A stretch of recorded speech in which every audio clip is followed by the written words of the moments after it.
Hey there, Mr. Reddit here. Welcome back to another episode of r/entitled People Stories. Our first story we'll be reading today. You'll have my job? Okay, Karen, this will be interesting. After that, entitled sister thinks she deserves my house because she has 3 kids.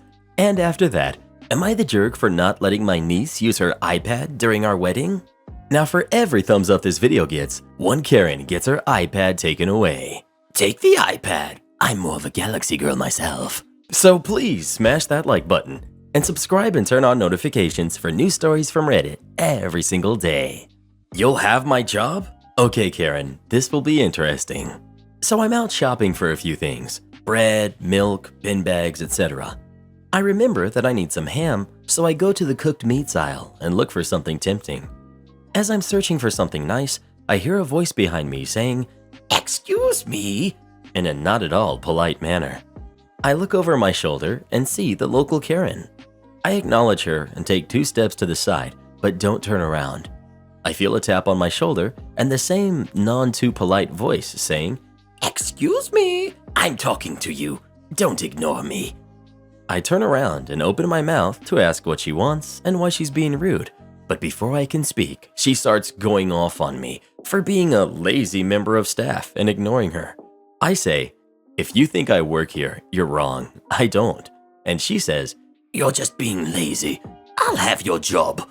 "Really?" I say, badly feigning surprise. "You'll have my job?" "Yes, I will," she says, with a strange mixture of superiority, righteousness, and stupidity. "Okay, suit yourself. You can have it." I waved my hands around in strange shapes and announced, "You are now officially a member of staff." It is said that a picture can speak 1,000 words, but the look on her face at this point just said, "What the heck?" "But I want you to get these things for me. I want," she starts. "Don't ask me. I'm a customer. You should ask a colleague since you work here. In fact, you can help me with what I need." "What? But I don't work here," she says. "Yes, you do. You said you'd have my job and I gave it to you. Now buzz off and leave me alone." She stomps off, but that wasn't the end of it. Another customer, who's clearly seen the interaction, stopped her halfway up the aisle and said, loudly enough for me to hear, "Oh, finally someone who works here. Can you get that heavy thing off the top shelf?" "Oh, buzz off," she said, and walked, presumably, out of the shop. Other customer, "You absolute legend." Entitled sister thinks she deserves my house because she has 3 kids. So my grandfather was a pretty wealthy man, and because of it, he and my mother had a rocky relationship and haven't spoken in over 5 years. My 2 sisters turned out just like my mother, a high sense of entitlement. Believe the world owes them everything, and my grandfather's money didn't help this. They expected my grandfather to pay for a lavish lifestyle. Eventually, he ended up cutting them off, which caused them to stop speaking to him. They even tried pressuring me to do the same. I refused. Me and my grandfather were really close. I spent a lot of time at the house. It was one of my favorite places in the world, and I am absolutely thrilled he left it to me. My grandfather was my best friend. He was the first person I came out to when I was 15, and his reaction is still my favorite. But he sadly passed away a few months ago. This wasn't a surprise by any means, as he had been battling cancer for years. Well, my grandfather ended up leaving everything to me and 2 of my cousins he was also close with. I got the family home, which is a beautiful 4-bedroom, 2.5-bathroom house with a pool and a hot tub. I was also left a good chunk of money, which will really help with student loans. One cousin got my grandfather's antique car collection. Not sure if it can really be called a collection, as there are only 3, but my grandfather called it that, so that's what I'm going with. The other cousin got my grandfather's painting collection, which was pretty big and has a few pretty expensive paintings in it. But seeing as she is an artist herself, I doubt she will sell them. I think she actually wants to donate a few of the more well-known ones to our local museum. My mother and sisters got nothing. Well, as you can likely guess, they freaked out. There wasn't much they could do about my cousin, as they didn't really speak to my family for other reasons. But with me, they flipped out. My mom was mad because this was her family home, and she thinks she deserves it. My sister thinks I should give it to her because she's married and has 3 kids, and she needs it more. She already has a nice house, by the way. This one is just more expensive. I do not want to give the house to her. My grandfather wanted me to have it. That's gotta mean something, right? And just because I do not have a family right now doesn't mean I won't in the future. Me and my boyfriend have even talked about it multiple times. Like I said, this place means a lot to me and I want to keep it. My other sister has no interest in the house, she just wants some of the money I got. She recently got out of prison and is pretty much broke. I wouldn't have had a problem giving her some of the money if it weren't for the fact that before going to prison, she stole a lot of money from me and many other family members, including my grandfather. I'd think about getting some sort of a restraining order against them. Never underestimate the power of a Karen. Am I the jerk for not letting my niece use her iPad during our wedding? My wife and I got married September 4th, and this drama is still going on. We paid a lot of money for a videographer to capture our ceremony. We told everyone at the rehearsal dinner we would be having everyone turn their devices off for the ceremony just so that there wouldn't be any distractions. My brother pulled me aside later on to tell me that his daughter, who's 4, would need to have her iPad to get through the ceremony. Otherwise, she would be really noisy and wouldn't sit still and might ruin the day for us. I told him no, she wouldn't be using it because there's a chance she may turn the volume on or something, and I really don't want to take that risk. I thought that was the end of it, but the next day, my brother, who is also my best man, came to me and said that his daughter was having a hard time today and that she would need her iPad.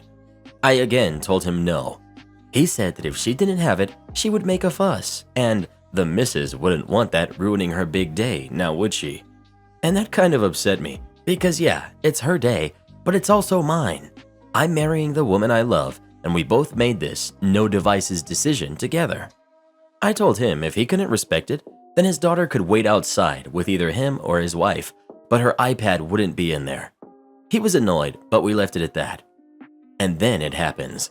Middle of the ceremony, we hear, "We finally found the perfect house." And then some fumbling as my sister-in-law is trying to get the iPad to shut off, and my niece starts to whine. Some ad started playing as my niece was playing a game. My wife and I were annoyed, but we, along with everyone else, laughed it off and continued on. During the reception, my sister-in-law and brother-in-law ran up to us, saying they didn't know the volume was up so loud, and they had my niece apologize for it. My wife said it's done and over with, and it was rude of you to do. My bros said it wasn't fair, so I said that it wasn't fair sister-in-law allowed it, seeing as we already talked about it, and that going against what we had already asked of them and the iPad was a major jerk move, and that them not apologizing but having their daughter make a big show of doing so was sending the wrong message, seeing as she's 4 and she doesn't even understand, and that it was them who allowed it to happen. My brother said that it wasn't that deep and that I'm being ridiculous. Then the rest of the reception was kind of awkward, even during the best man speech. He tried to make a joke. "Yeah, that was my daughter's iPad making the noise. She likes to be a rule breaker." And it just made my wife and I angry. I've said very few things to him since this happened. My parents are starting to think I'm the jerk for not just moving on and for waiting for him to apologize. Am I the jerk? Edit. I keep seeing this come up about how if we didn't want this to happen, then we should have had a child-free wedding. We essentially did in the fact that we told everyone, hey, people will be drinking, so if you want to leave your kids at home, that's fine with us. And most people did. My niece came and 4 other kids, one being only 7 months old, and then a 5, a 7, and a 12-year-old. It also helps that naturally, both sides of the family are late-night partiers, so to leave the kids home wasn't a huge offense. And for those asking what we would have done had she instead started fussing and crying, that's fine with us. We would have rather had that instead of a 30-second YouTube ad going on and on, then an awkward scramble to get it turned off, which threw off the flow of our vows. If she started fussing, that's something we could have laughed about, and her mom would have taken her outside. Instead, we had all the guests turning to look at them in a very awkward display of, you were asked to do one thing. And yes, we still laughed, but for us, it wasn't the same. It really wasn't. As for offering up other solutions for my brother and sister-in-law to use to entertain their daughter, respectfully, that's not my job. I'm not her parent. We told them no devices. We had several options, as people have mentioned, and we are not her parents, so it wasn't on us to offer up alternative suggestions, seeing as we were a little more preoccupied with getting everything in order to be married. Maybe I shouldn't be so bothered by this, but I am, because it was the lack of courtesy and apology on my brother and sister-in-law's behalf. My niece apologizing doesn't really mean anything because she doesn't understand what she did. Her mom handed her the iPad. My niece is 4 and doesn't understand that what happened was rude. She doesn't grasp that yet. It should have been on my brother and sister-in-law to apologize. Am I the jerk for calling my brother-in-law lazy in front of everyone? Last weekend, I invited my husband's 2 brothers and their wives to stay over the weekend and have a birthday party for my husband. My husband's youngest brother arrived on Friday night with his wife and stayed in our guest bedroom, while the eldest brother offered to smoke some pork overnight and bring it to the party. The poor guy was up all night cooking it, and I told him I didn't want him to lose out on his sleep over it, but he insisted. So, on Saturday, I get up early and I'm cooking and baking all day, and my husband, his brother's wives, and his eldest brother are all helping out. Everyone is busting their tails, except the youngest. He's sitting down in the living room playing video games for hours without a single offer to help. Even the few times I hinted to him that I needed help, he came up with some BS excuse why he wasn't going to be able to help out. Fast forward to the party. Everything came out great. All the food was good and everyone was enjoying themselves. And the jerk brother makes a joke about my cooking to everyone at the party. At this point, I had had enough of him, so I told him, "You're one to talk. Everyone helped with the cooking and to put this party together except for you. You're a lazy and entitled parasite." Now, I know that my retort wasn't the most diplomatic and that I shouldn't have embarrassed him in front of everyone. And my husband got mad at me and said that I was a jerk for calling him out in front of everyone and that I needed to apologize to his brother. I told him I don't owe him an apology at all. Am I the jerk? I feel like one after the fact. I know I should have kept my mouth shut, but I still don't think I should apologize to him. Edit.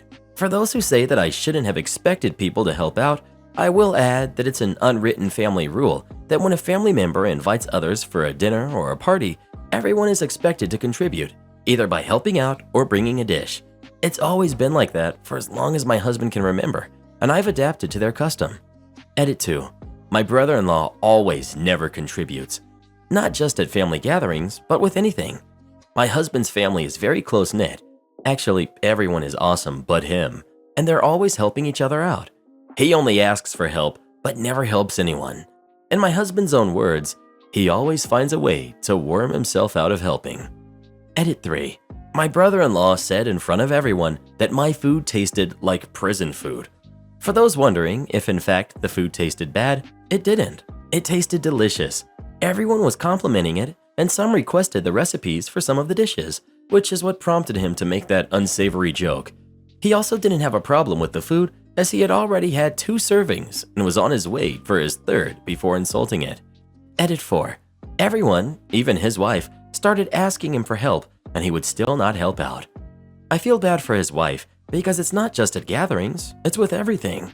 She does everything around the house, from cooking to fixing stuff that gets broken to doing all the errands, and all he does is play video games and watch TV. He's a complete deadbeat. I don't know how she puts up with it. She's got the patience of a saint. Edit 5. Some commenters suggesting putting away our console. The problem is that he has his own and takes it wherever he goes. This time was no exception. As soon as he got up, he connected his console and started playing. Edit 6. Some people have asked why my husband didn't say anything to my brother-in-law first. He didn't have time. As soon as my brother-in-law insulted my food, I snapped back with my insult. I don't know what happened after that because I was seeing red and left the room and went for a walk to calm myself down. I knew if I stayed, I would say a few more choice words to him and would have made things worse. They may have scolded him, I don't know. By the way, thank you for all of your comments, even those that say I'm the jerk. It's very enlightening to see people's opinion of this situation and to make me aware where I went too far. I don't think you went too far. If homeboy doesn't want you calling him a parasite, maybe he should stop being one. Sister copied my 5th grade book report. Evil mama bear lets her get away with it. This happened when I was 13 and in middle school. My sister was 10 and in 5th grade at the time. 3 years earlier, when I was in the 5th grade, I did a book report on a light novel I don't really remember, and I got a B+ on the book report. My dad had a habit of filing all the return school assignments of myself and my sister, and he cataloged them by day, month, year, and topic. I thought his doing so was a bit overzealous, but I didn't really dwell on it. Fast forward 3 years, And one day, I noticed my sister came home from school whining about having to do a boring book report. I told her I did a few of them for school in her grade, and they're really not so hard. Just pick a book, read it, and then write about it. Then I brought up the name of the book I'd done a report on at the time and said it might be a good choice for her as it was an easy novel to read with big fonts printed on the pages. Sis had 2 weeks to do the book report, but I never once saw her reading any book at all during that time, and I repeatedly reminded her. She'd just brush me off and say, "I got this." Then one day, my sister comes home all proud of herself that she got a B on her book report, which was odd to me since she really didn't read anything as far as I'd known. Plus, she didn't really care to apply herself. I knew she had the smarts, just not the drive. So out of curiosity, I picked up the report and started to read it. And to my shock, it was just like the one I'd written 3 years earlier. She didn't even change the title. I was furious and called her out for copying my work. Sister just ran into Mom's arms crying. Me, "She copied my old book report. She doesn't deserve this grade." Mom, "No, she didn't. You are mistaken. My little princess wrote this all by herself. She earned that B." Me, "Fine then. I'll just talk to Dad when he gets home and we'll see who's right." "Don't you talk back to me, young man. Go to your room." Me, "With pleasure."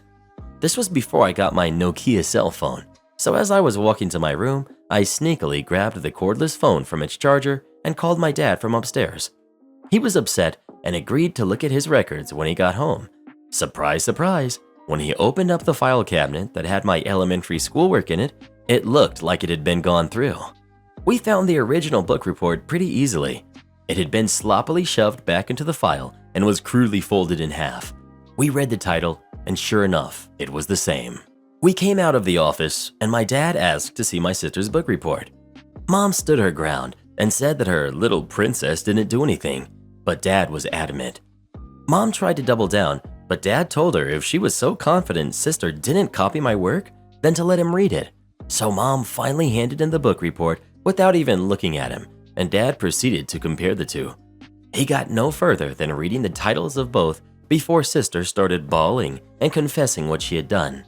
Mom came flying to her aid to hug and kiss her, then chastised us for making her cry. Dad said she ripped off my schoolwork, and if the school found out, she'd have her grade revoked and would likely be punished, which made Sister cry harder. Sister tearfully confessed that a few days earlier she went into Dad's office and looked through my old schoolwork files and found the book report. Then she just handwrote her own version of it that was almost identical and put the original back in the cabinet. After confessing, Sister then ran to my dad and latched onto him while crying her eyes out and saying she'd never do it again. I guess my sister's tears made my dad sympathetic because he said that he wouldn't tell the school that she had cheated, but she was still grounded for doing it, and he expected better from her from then on. I was mad, but my dad told me there was no use since Sister had already been graded on the report and no one noticed. This just made Mom give me an evil smirk, like she was saying, "Ha, I win," because she never enforced Sister's groundings while Dad wasn't home. Then Dad took me upstairs and assured me from now on he'd make sure this didn't happen again by keeping better control of his files. Sister didn't get off completely scot-free though. That Sunday, Dad took me out for ice cream and a trip to the mall, but not her. Sister was screaming and begging to come with us, but Dad told her she didn't deserve it for copying my book report. So in essence, it was my grade and not hers, so I'd be getting the ice cream. That made Mom say she'd go out and buy her a tub of whatever ice cream she wanted, but Sister just cried it was not the same and then ran to her room to scream and pout. That was the best ice cream I'd gotten all year. The following week, my dad got some brand new file cabinets with better locks on them, so nobody could get into them anymore but him. And for those who may be wondering why the teacher didn't notice the book report was the same, my old teacher I had back in 5th grade moved on to another school by the time I was in 6th grade, and since it was elementary, it wouldn't surprise me if copied book reports slipped through the cracks there on many occasions. There are a lot of students to keep track of after all. Am I the jerk for refusing to open the door for my sister when she brought her kids to stay with me? Yesterday at 11 a.m., I was alone at home. Husband went to work early, and I was just starting my daily cleaning routine when the bell rang. I, 30, female, peeked through the hole and saw my sister, who's 36, and her 3 kids, who are 5, 3, and 2. I did not open the door and talked to her behind it, and I'll explain why in a minute. She said she had an argument with her chronically ill husband, male 34, and wanted to once again punish him by keeping the kids away from him until he apologized to her for what he said, which was regular argument stuff. Explanation: she started doing this when he got sick. Every time she gets in an argument with my brother-in-law, she'd take the kids and refuse to bring them back until he apologized to her. He has a medical condition that prevents him from going outside the house, and she has been using that. And instead of taking the kids to our aunt's house, this time she brought them to mine since aunt is out of town. She asked that I take the kids for 2 days, but I refused and pointed out how unacceptable and wrong of her it is to punish her husband, who's already sick, and using the fact that he can't drive to go pick up his kids or at least see them. She'd keep them away for days. She started talking about how her husband doesn't care about her hurt feelings and how much she does for him. Also, how this method has proven to be effective since it's got him to recognize his wrongdoings and apologize. But I replied that he probably was only apologizing just to see the kids. I said it wasn't fair for the kids either, but she said they agreed to stay with me and told me to open the door because they missed me so much. I refused and said I won't be responsible when brother-in-law finally decides to do something about this and get the cops involved. She yelled she's their mother, so the cops won't do a darn thing about it, and assured me my brother-in-law would never do that, knowing how much she's cared for him. But I stood my ground and said I wouldn't be opening the door, period. She yelled, saying I was unsupportive and selfish to keep my nieces and nephews out and refused to open the door for them. I suggested she go work her issues out like a rational adult and stop pulling stunts like that affect her husband and their kids emotionally and mentally. She took offense to that and said I was clearly on my brother-in-law's side. She shamed me in front of the kids for 10 minutes, then left. Hours later, my dad, who lives in another town, called, shaming me for not opening the door for his grandchildren, then insulting my sister and siding against her. I explained my reasons, but he said the kids are with my cousin and insisted I go pick them up. My husband said I should have opened the door for the kids and that he could see how dad would be upset with me for not taking the kids in until my sister's conflict with her husband is resolved. He wants me to go pick the kids up, but I keep refusing, but I feel like I'm unsupportive of my sister. More details about brother-in-law. He has a chronic illness that's gotten worse lately and limited his ability to do most things. To my knowledge, he's catheterized, wears a cannula on a medical device so he can't drive or walk outside the house. My parents never liked him because he was already sick when my sister married him and said she was just wasting her life with him, but she always says she loves him, but I'm not even sure judging by her recent actions. My stomach is churning right now. Some people are just evil. Don't be a Karen if you don't want to look like a Karen. So I remembered a story of malicious compliance as recounted to me by a good friend of mine. My friend is a hairdresser by trade and works at a very upscale salon. I go to her myself and can attest to her being amazing. Anyway, this salon had one customer who had been passed around from hairdresser to hairdresser, bullying every single new one she saw. This woman was an absolute terror. She made 3, count 'em, 3 separate hairdressers cry. The only reason she was still a client of the salon was that her mom was friends with the owner. She was a relatively young gal, maybe in her mid-20s, with very long bottle blonde hair, past her waist, that she insisted to everyone who wasn't her hairdresser was her natural color. It was very much not. She went to the salon religiously so no one would ever find out her secret shame. She blamed her hairdresser for all of her hair problems, many of which were the results of heavy bleaching and how much heat she used on her hair and her refusal to follow care instructions, and was never satisfied with anything. So everything shuts down in our state, and she screams at my friend to come do her hair for her because she can't have her boyfriend finding out she's not a natural blonde. Anyway, my friend refuses, and despite Karen's threats, she knows that the salon owner knows she's too darn good at her job and has too loyal a customer base to fire her, so she thinks no more of it until a few months later when the salon reopens, and lo and behold, who should appear in the appointment book but Karen? So the day arrives and Karen shows up with her hair dyed jet black, and not very well dyed either.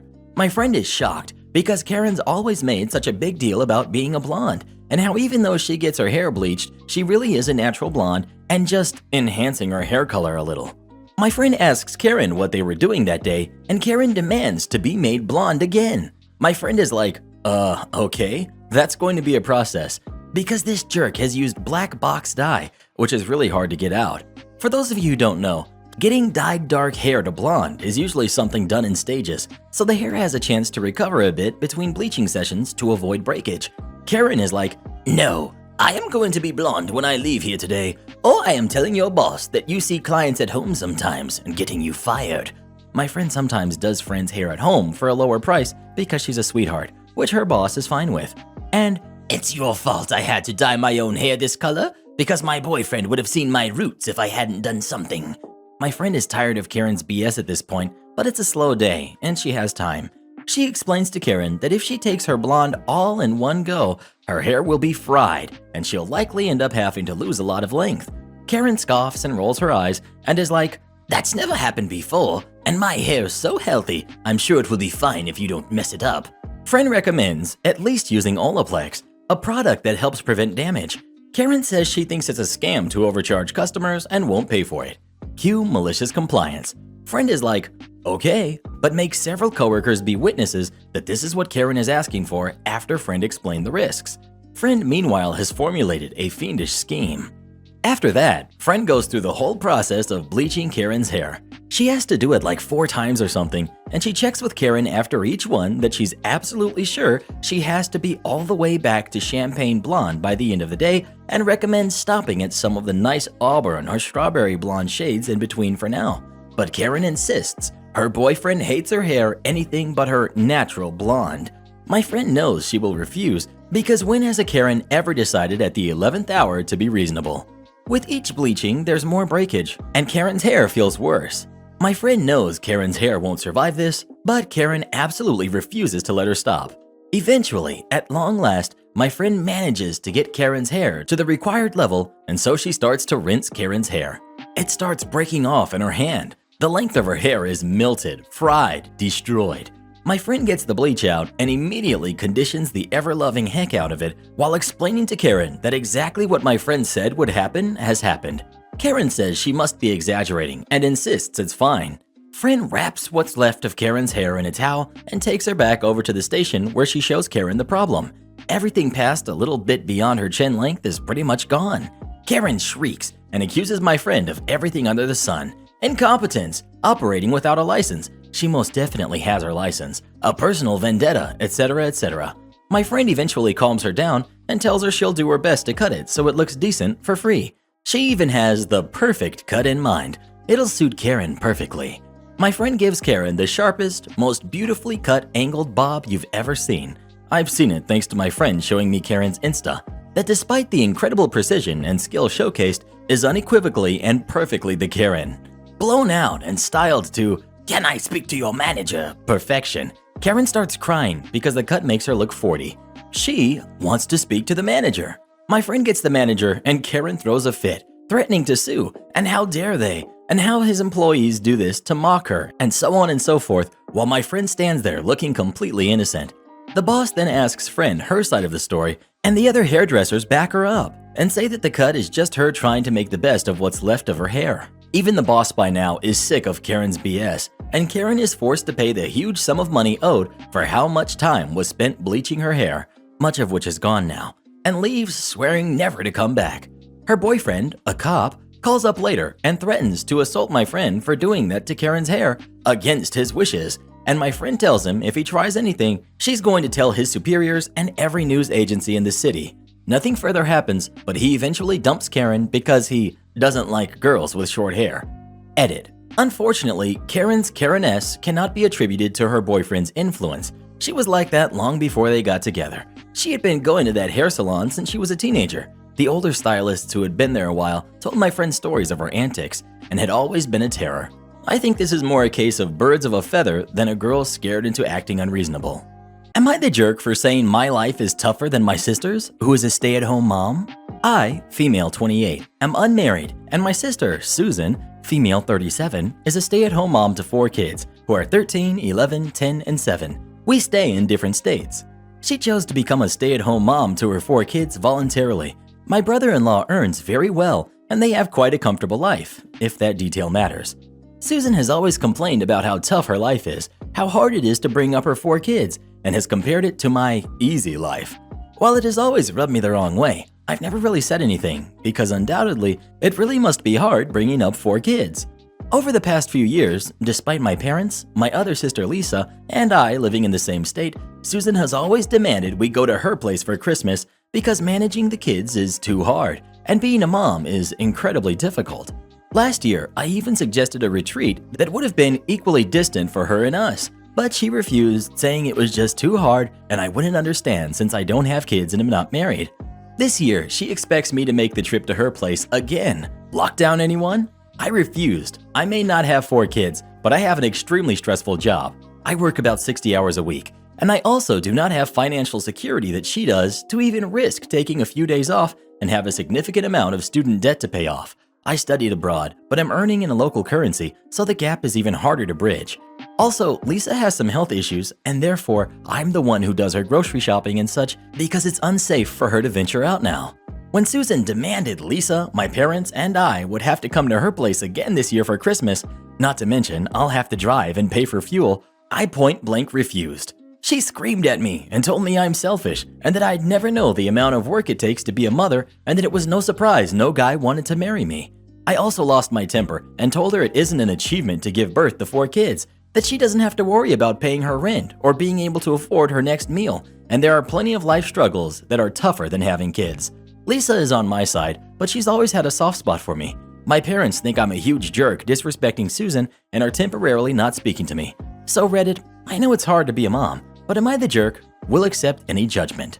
Click this button to join as a channel member and we'll give you a shout out in our next video. Or come watch this video next. You won't believe what Karen does in that one.